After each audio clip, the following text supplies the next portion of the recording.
Howdy, my name is Jazlyn Gonzalez, and I am part of group number 6 with Andres Garza. Today, we will be presenting our lab over microscope and simple staining. In microbiology, it is essential that we learn how to perform a simple stain in order to make bacterial cells visible and easier to interpret with a compound light microscope. In this lab, we prepared thin smears from a solid culture, heat fixed them so they adhered to the slide, applied methylene blue to increase contrast, and then observed cell shape and arrangement under oil immersion.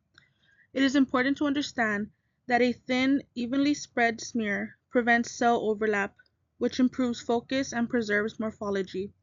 Heat fixing kills the cells and anchors them to the glass slide. This way they don't wash away during staining and rinsing. And simple stain uses a single basic dye that binds to cellular components, which boosts contrast to confidently identify cell shape and arrangement. Our materials included the following: cultures, Staphylococcus aureus, Bacillus cereus, and Salmonella typhimurium. Equipment: 3 clean glass slides, a wax pencil, deionized water, inoculating loop, butane tank, hot plate, a staining tray, methylene blue stain, blotting sheets, microscope, and a microscope oil. For our procedure, we first started with a smear preparation. We began with 3 clean glass slides and etched a circle and labeled the bacteria name onto one side using a wax pencil. We made sure to keep the etched surfaces facing down on the staining rack. Next, we used an inoculating loop to transfer a drop of DI water to the center of each circle, followed by using proper aseptic techniques to touch a colony and transfer the bacterium to the drop of water on the perspective slide. We then spread the bacteria and water to fill in the circle that we etched on the backside of the glass slides.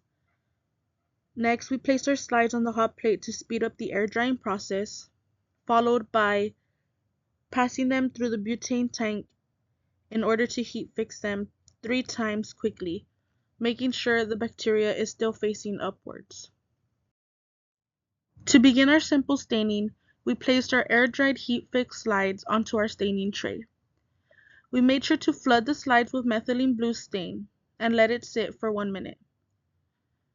After sitting for 1 minute, we rinsed with DI water. We then viewed our slides under the compound microscope using oil immersion.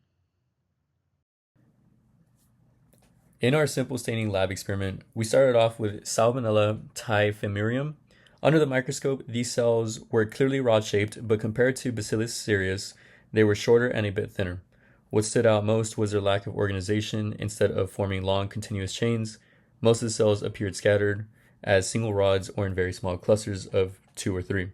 Their edges looked smooth, and the methylene blue stain gave just enough contrast to outline their shape, their simple bacillus shape, even though the overall arrangement was more irregular and spread out across the field of view. Next, we observed Staphylococcus aureus. These cells appeared as small, round cocci, and they were notably smaller than the rod-shaped bacteria we had just seen. Rather than being evenly spaced, the cocci tended to clump together in irregular clusters, giving them a grape-like appearance that is very characteristic of these species. Some groups look tightly packed while others spread out a little more loosely, but overall the spherical shape was consistent. The methylene blue stain made these cells stand out clearly, highlighting both their round structure and their tendency to form those clustered patterns. Lastly, we looked at Bacillus cereus. These bacteria were much larger than S. aureus and had an elongated rectangular long rod shape that was easy to distinguish. Unlike S. typhimurium, these rods often connected end to end, forming long chains that stretched across the slide. This chain-like arrangement gave them a more uniform and organized look compared to the scattered appearance of S. typhimurium.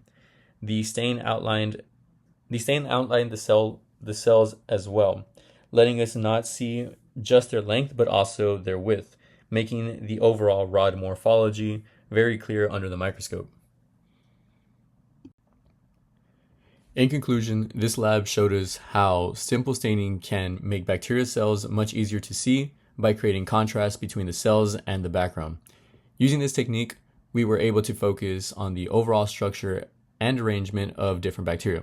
Staphylococcus aureus stood out as small, round cocci that clustered together in grape-like forms, which made their morphology very easy to recognize. Bacillus aureus appeared much larger, with rod-shaped cells that often formed chains or clusters. Even though some of the rods were faintly stained, their size and structure were still clear enough to study in detail. In comparison, Salmonella typhimurium was more difficult to observe. Their rods were shorter, scattered, and less organized, which made their features harder to interpret.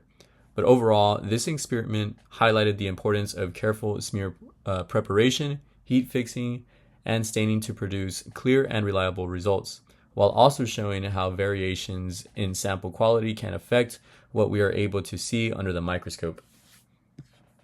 Here is a quick overview of the resources that we used.